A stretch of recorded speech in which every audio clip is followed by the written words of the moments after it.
നേരട്ടെ. എല്ലാവർക്കും വിശുദ്ധ അൽഫോൻസാമ്മയുടെ തിരുനാൾ മംഗളങ്ങൾ.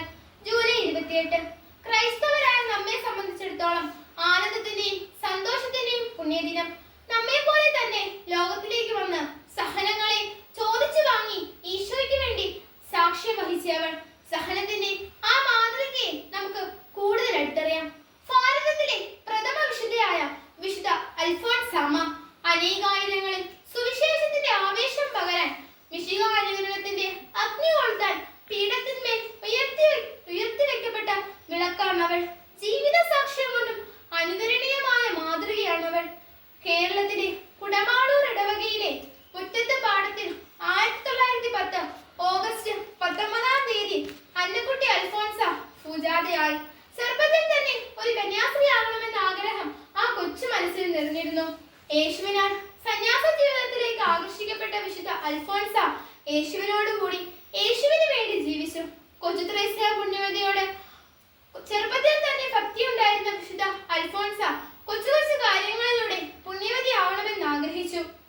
കുഞ്ഞുനാൾ മുതൽ സുഹൃത്തിന്റെ പാഠശാലയിൽ സ്നേഹം, വിശുദ്ധി, ത്യാഗം, നോമ്പ്, പ്രാർത്ഥന, ഉപവാസം എന്നിവ പരിശീലിച്ച വിശുദ്ധ അൽഫോൻസ കർമ്മവും ജീവിതവും സമന്വയിപ്പിച്ച് ഒരു സ്വാധീന ത്യാഗിയായി തീർന്നു.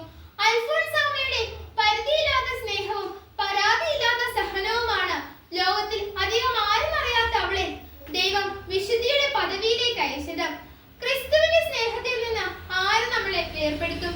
ക്ലേശമോ, ദുരിതമോ, പട്ടിണിയോ, പീഡനമോ, നഗ്നതയോ, ആപത്തോ, വാളോ? പൗലോസ്ലീഹായുടെ ഈ ചോദ്യത്തിന് തന്റെ ജീവിതം കൊണ്ട് സാക്ഷ്യം നൽകിയ വിശുദ്ധയാണ് വിശുദ്ധ അൽഫോൻസാമ്മ. സഹനങ്ങളെ സ്നേഹത്താൽ ചാലിച്ച് ഉയർത്തിക്കാട്ടി സന്യാസ ജീവിതത്തിന്റെ മാറ്റം നിന്ന് ലോകത്തെ പഠിപ്പിച്ച വിശുദ്ധയാണ് വിശുദ്ധ അൽഫോൻസാമ്മ. 1946 ജൂലൈ 28 തന്റെ സഹനബലി പൂർത്തിയാക്കി സ്വർഗത്തിലേക്ക് മടങ്ങി. അങ്ങനെ ഭാരതത്തിലെ പ്രഥമ വിശുദ്ധയായി വിശുദ്ധ അൽഫോൻസാമ്മ മാറി. ഇത്രയും പറഞ്ഞുകൊണ്ട്